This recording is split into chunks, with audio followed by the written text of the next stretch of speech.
Hello and welcome to the Oregon Business Matters podcast, brought to you by Oregon Business and Industry, Oregon's statewide Chamber of Commerce. At Oregon Business Matters, we focus on insights, issues, and initiatives that impact Oregonians' shared prosperity and the state's economic health. I'm Angela Wilhelms, President and CEO of OBI, and your host here at Oregon Business Matters.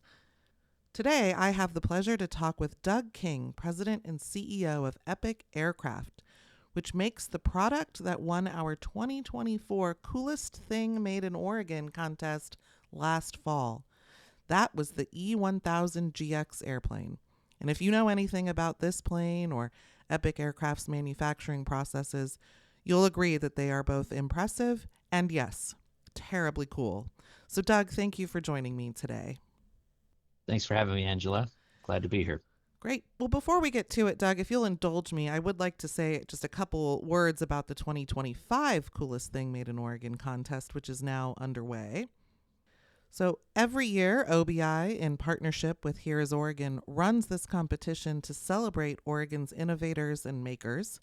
And right now, we are in the nomination window where anyone can nominate Oregon-made products they consider cool. It can be food, clothing, tools, airplanes, or whatever, just as long as it's manufactured here in Oregon.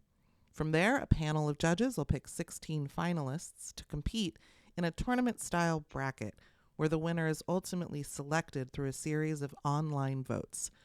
That voting begins in September, but for now, everyone should, when not driving, of course, hop online and nominate a product. That nomination window is open through July 10 at OregonBusinessIndustry.com/coolestthing2025. So that brings us back to you, Doug, and Epic Aircraft, which again manufactured the reigning Coolest Thing Made in Oregon at its plant in Bend. And we wanted to talk with you about the company, its products, and doing business here in Oregon. So thank you for joining us, and congrats on making Oregon's coolest thing. I appreciate that. All right, so to get started, why don't you just tell us in your own words a little bit about Epic, including your own background and how you got here? Well, Epic was founded in Oregon, and it started as a kit airplane company, and I was a customer of the company in 2008, 2009, which wasn't a great time to be in business anywhere. So Epic went through a bankruptcy at the end of 2009, and I bought the company out of bankruptcy and turned it around. Later resold it, but I've stayed on as CEO the whole time. And we've since gone from being a kit airplane company to being a certified manufacturing aircraft company, which has been a huge journey, an unbelievable amount of oversight by the federal government and bureaucracy and paperwork, and they say that the paperwork has to weigh as much as the airplane or more in order for you to get certified, and that's a really true statement. That paints quite the picture for sure. Yeah, I mean, it was hundreds of millions of dollars and 7 years to certify the airplane, so it was a big deal. And now we're in full-fledged manufacturing, have been for over 5 years, and it's really been quite an adventure. When we got certified at the end of 2019, we just started to try to deliver airplanes in March. You all remember what happened in March of 2020? COVID hit, and so that was quite a headwind for us. But we managed our way through it, and now it's we're doing great. So really quite an adventure, and it's been great being here in Oregon. I moved up here from California for the company. It was I went all in on Oregon back in 2010. So been here ever since, and I love it. Well, thank you. We're very glad to have you here. You were kind enough to host OBI's Manufacturing and Innovation Roadshow in 2023. And so we got to take tour guests, including some lawmakers and other policymakers and friends of OBI, on a tour of the manufacturing process. And I got to say, I was gobsmacked. It is so impressive and frankly unbelievable when you walk in the front of the process and see the raw materials and then look at the finished product in a relatively short walk. So, can you talk a little bit about that process and what makes your planes so unique? Well, our plane is almost all carbon fiber, and those parts are all hand laid up. There's 587 parts that make up the airplane, the carbon fiber parts, and we make them all right here in our manufacturing facility. So what comes to us as a roll of fabric then leaves out the other end of the building as an airplane, and it happens right before your eyes when you walk down the line. So it's exciting. It does take a lot of people. We have over 500 employees here at Epic at our Bend facility, a little over 300,000 square feet under roof. So it's quite a large facility. It takes a lot of people to build a heavily regulated airplane, and sell it. We sell it all over, and it's been fantastic.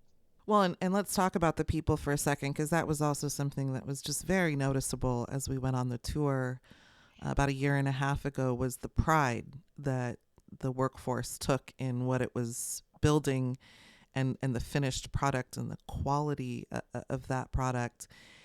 Can you talk a little bit about, are you having, we hear a lot about employers struggling to find enough workers. And how is that going for you, and generally, what are the types of skills you're most looking for in employees to help make the company tick and grow? We're constantly hiring and training. We have a full in-house training program. So we bring people right out of high school and college in and train them to be uh, uh, aircraft assembly technicians or uh, other other jobs, different administrative jobs. It's very unique what we do, so it's mostly trained, here. We hire, maybe some people who paint airplanes, or we might hire people from body shops, or a little bit of skilled stuff in that regard. And then with skilled aviation mechanics, we'll hire from the aviation mechanic schools. But mostly we have a lot of right out of high school jobs and a lot of right out of, junior college jobs. So it has been difficult when everybody else was having trouble hiring people. We were too, but I think it's improved somewhat. And, what I can say, the biggest challenge for our employees is, affordable housing here in Central Oregon. They compete with the, what do you call them, the Airbnbs of the world for being able to have a home to rent, and that's been a challenge. But mostly, we've been pretty good. We've been able to hire more recently, and knock on wood, it seems to be okay.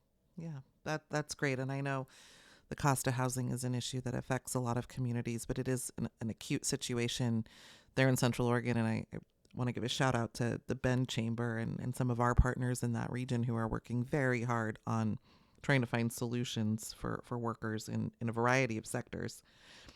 So we mentioned that the E1000 GX, that's the plane that won the coolest thing competition last October. But my understanding is you've taken that cool product and made it even cooler. You recently unveiled a more advanced version, the E1000 AX. Can you talk a little bit about that new product?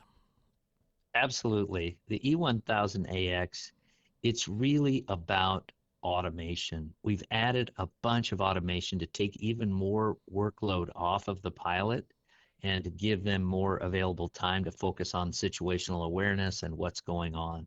So it handles things for the pilot, like it's got automatic throttle, so it sets the speed of the airplane automatically. You just dial it in. It's got several other automated features that upload databases, keep your airplane updated automatically. Um, a lot of things that turn on automatically by altitude and turn off automatically when you come down.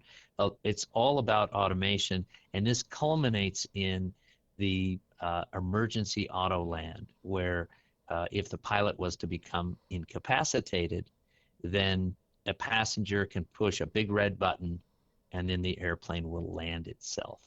So that's a really quite an amazing feature. Uh, we of course hope no one ever uses it because it means there's something wrong Of with the course, of pilot, course, and of that could be course. me. So Well, yes, we I hope would, I, we hope no one needs to use it, but that is an extraordinary development and precautionary technology. I mean, extraordinary. yeah, we're not the first to have it, but it's great to add it um, to our airplane. You know, along with a bunch of other features that they will use on a daily basis that really make your life easier. And the easier the pilot has it, kind of the safer that flying is. So they're able to pay attention to what's going on and not be occupied with the too much of the hand flying. Uh, at the time. Yeah, again, very cool. What's the market for these products? Do you have any trouble meeting demand? Are you able to keep up? I mean, you're growing, so that sends us some signal in this conversation. But talk a little bit about the market out there for these. Yeah, the market is in this class of airplane, about 250 airplanes are sold worldwide. Last year we delivered 26 airplanes, so about 10% of the market. We'll deliver 30 airplanes this year. One of the things that I used to be in software and I've done other things, and those are purely driven by sales. In in this industry, our lead times are so long, they can be on many items more than a year in advance. You get allocated a certain amount. And so all of those supplies have to come in at the same time for you to build these airplanes. It's a giant coordination with over 300 vendors on the airplane with 13,000 line items that make up the bill of materials. It's a complicated process to bring all that together. So you have to grow relatively slowly. Fortunately, our demand is there, so we can grow. Uh, we intend to do next year probably 36 airplanes. Yeah, So, that's great. it's a seems like a slow growth, but when you're talking about something that's just a little under $5 million, it's still a lot of money. Yeah, that that is, that still feels like significant. I mean, in a good way, growth for you all to have that slow and steady maturation and being able to do it in a way, like you said, that allows you to still manage both the materials that you get from third party suppliers, but also those raw materials that you make in house, as I understand it. Oh, You, absolutely. yeah. So talk a little bit about that balance between vertical and horizontal integration and well, I guess that's the wrong way to phrase it, but talk a little bit about the decision between what to supply externally and then what to bring in house and vertically integrate. Some of the things we just don't have the expertise to make, right? I mean, so like the avionics, those are very specialized. The engines, also very specialized. But there are other things that we have to make that decision on, the make or buy decision. Like a hinge. We could buy the machine shop equipment and and grind them out and have them coated, and we could make the hinges ourselves.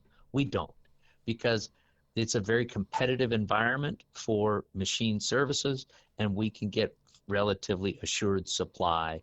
And in that case, we're not going to make our own nuts and bolts. We're not going to make things that are commodity items.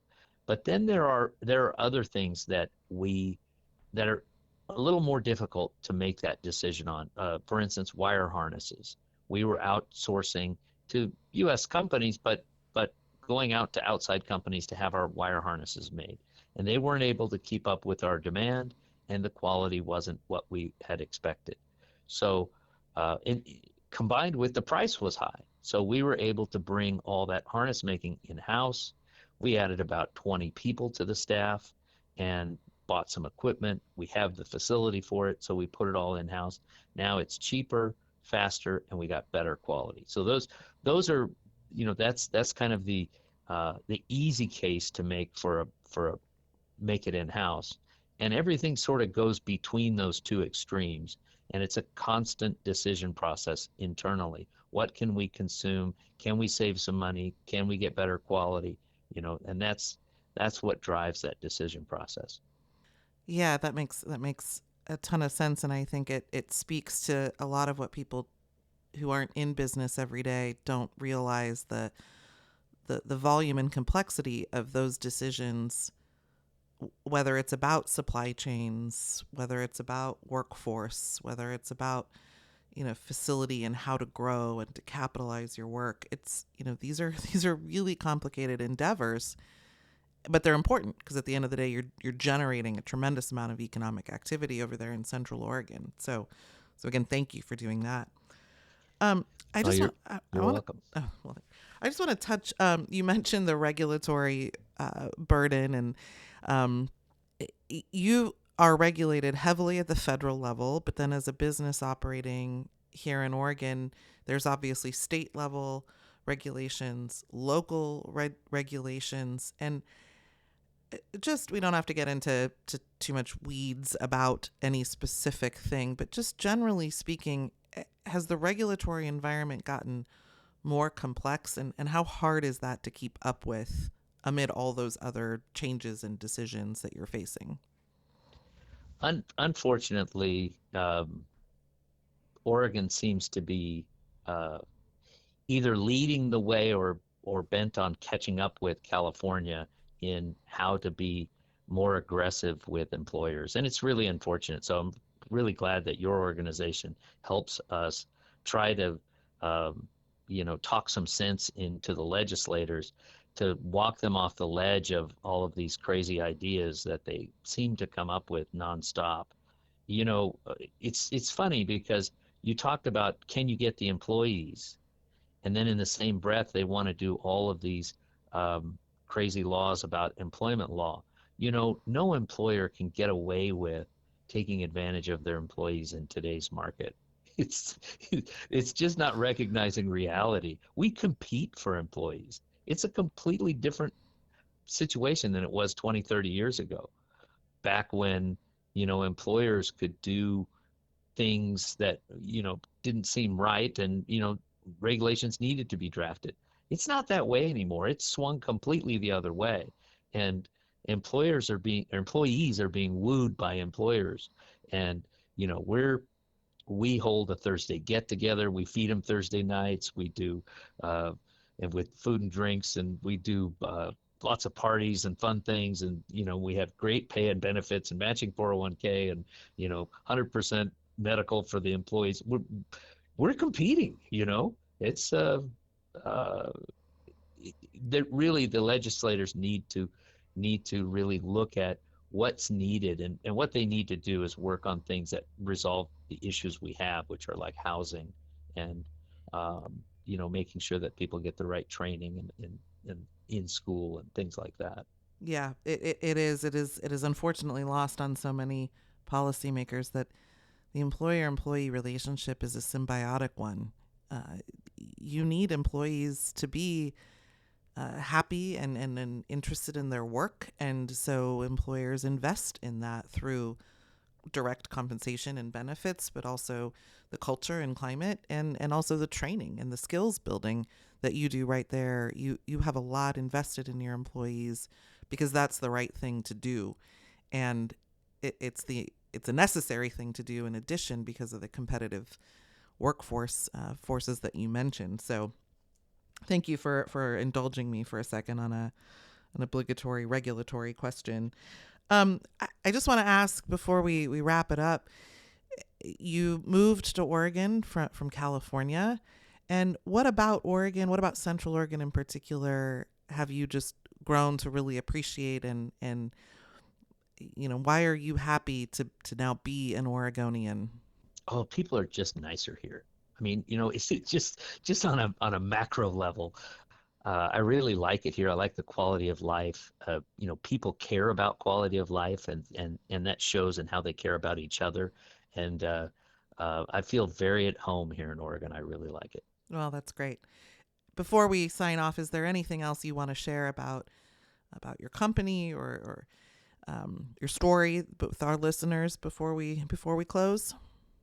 Oh, I just, I want to thank you for and OBI for doing the coolest thing, made. This came out of the blue, and I think it's wonderful. I think it's great to highlight, we have so many companies. We buy things that are made here in Oregon that we put on the plane, and Oregon has a rich manufacturing base here, and I think it's great to highlight it. So I'm really, really proud to be part of that, and I'm eager to see who the contestants are this year. Yeah, so are we. And we have an employee who's based in Central Oregon, and he actually ran into one of your employees at the store and noticed they were wearing a sweatshirt bragging about being the coolest thing made in Oregon. So thank you for taking pride in the competition and participating last year.